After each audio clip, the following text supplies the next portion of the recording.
Hi, I'm Bill McLoughlin, Editor-in-Chief of Furniture Today. Welcome to our Las Vegas News Desk COVID edition. We're all having to make some adaptations to deal with the pandemic. My guest is Bob Maricich, CEO of International Market Centers. Bob, welcome. Thanks for taking the time today. Great to be with you, Bill. As we've said the last couple of these, it's a lot more fun out in front of Showplace or in the busy atrium of Building B in Las Vegas. But hey, we're making it. It looks like we're getting closer to the end of this thing. I sure hope so. I'm hoping by the time we get to the next round, we can start to travel a little bit. We can all get together in August, and it's going to be, I don't know about anybody else, but I cannot wait to sit on some live product, to see some folks up close and personal, to sit down and have a good meal with friends, to do all of those things that make markets so exciting and fun. Absolutely. Well, as you know, the big feature about our industry and markets is it builds relationships with new suppliers, existing suppliers, customers. And I think we've all learned that it's tough to build relationships digitally. And there's just, as part of the human condition that relationships are important. But I mean, let's not pretend that markets are not still going on. People are finding a way to connect. There's absolutely a need, an unprecedented need for product right now. You've already had 4 markets this year. Yep. Give us a sense of how they're performing and what you're learning about that buyer-seller need. Okay, a couple high-level points are at the very top of the list is that there's a real desire for people to get back face to face as long as they feel safe. And we've actually had started having limited markets, largely appointment driven, in the third quarter of last year. And we've proven we can do it safely.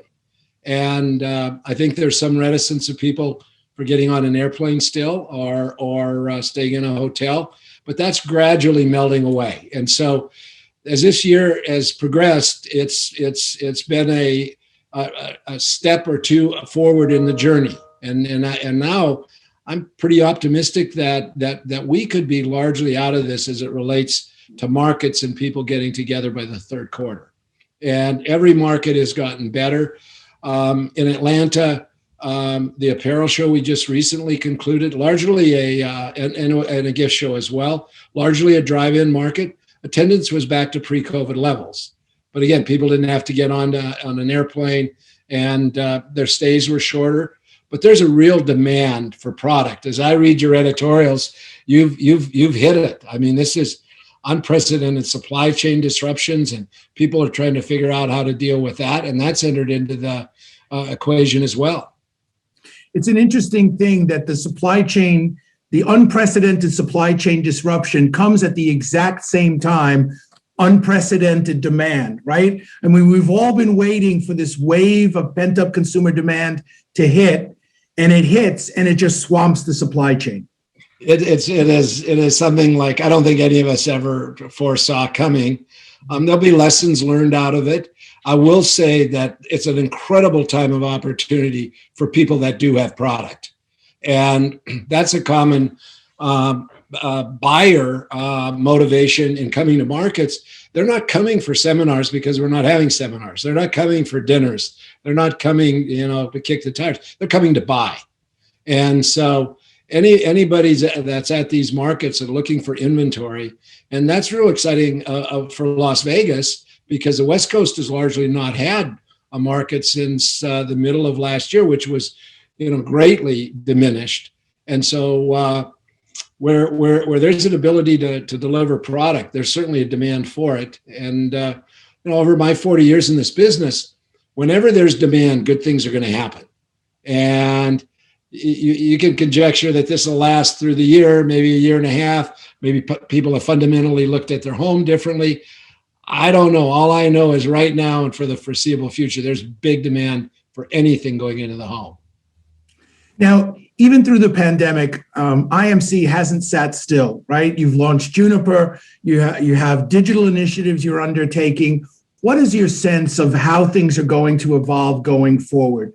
I mean, once we're through this, does everything go back exactly the way it was? Is it some form of something in between? I mean, you have, the perspective of time. What's your sense of the evolution that we're going through and what we look like a little bit on the other side?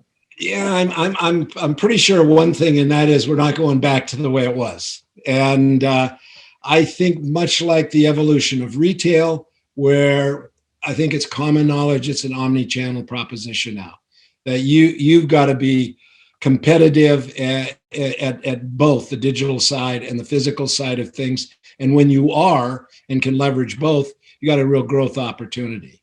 And so in the context of markets, we've hired 150 people for our technology initiative, Juniper, since March.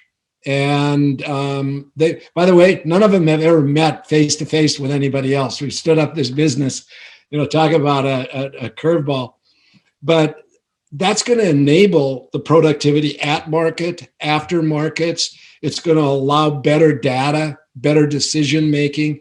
And so I think we're in a really unique position where we can help both buyers and sellers with a physical market, which is the best place for what's new, and with the ability to transact outside of market with smart showrooms, make their showrooms more productive. And at the end of the day, I think we're going to deliver more value for both buyers coming to markets and for sellers. But it's not going to be a simple world.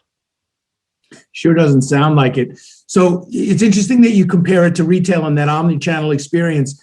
You mentioned a couple of things that sound like you've already kind of thought through that interactive process, right? So how the physical market engages and actually complements that digital experience. Well, at the end of the day, it's a pretty simple proposition with what we do. We put buyers and sellers together, and the sellers want more up to bats with buyers. And they may even want to try different channels of distribution. They may want to sell the big e-commerce players, which come to markets, or they may want to sell interior designers or big box retailers or alternate channels of distribution. So if we can give them more up to bats during the year, that's more value for them. And buyers, their business at retail is evolving so quickly. There are so many of them that are looking at different categories. Should they be in the gift business or the seasonal business along with the furniture business? And do they want to change the mix with home decor and what elements of home decor? And what better place for that discovery to take place, both physically and digitally, if as we pull that together? It's exciting. So I ask everybody this question. Everybody's trying to guess. What's your sense of how the year progresses in terms of sales? When do we catch up to your sense? I mean, you're in touch with manufacturers all the time. When do you think we start to catch up with some of these supply chain issues? When does that start to meet the level of demand, whether demand comes down and supply comes up? What are you, and I know this is just a crystal ball guess, right? We're not going to hold it to you. We're not coming back at the next morning and say, Bob, you were off by a month. But in all seriousness, you have a good perspective across a broad swath of the industry. What's your sense of how that's progressing? I think as we get through the second quarter, there'll be progress made. There's allocation for some foams and cushioning materials and factories ramping up, the shipping situation. I think there'll be significant progress through the second quarter, and that will drive some optimism. I believe by the third quarter, that should be rationalized. I would be surprised if it took longer than through the third quarter. And I think that'll be reflected in the markets. I think Las Vegas market is going to be probably 40 to 50% of what a normal Las Vegas market would be. And a lot of that is because it depends on a lot of fly-in audience. But High Point in June, I think is going to be way better than what most people think, that there just really is a demand. And then in July, those markets will even be better yet. And I'll go out on a limb and I'll say that the October High Point market is going to be just like pre-pandemic levels. I really believe that. Well, from your lips to God's ears, let's hope. Look forward to that. Maybe we can get together outside in front of Showplace, maybe grab a bite to eat and really start to enjoy socializing again with folks the way we used to. Well, I've been vaccinated, so I'm safe. You get vaccinated and you'll be safe, and hey, we'll be out of the woods. All right, Bob, thanks for your time, and we'll see you soon. Good to be with you, Bill. Take care.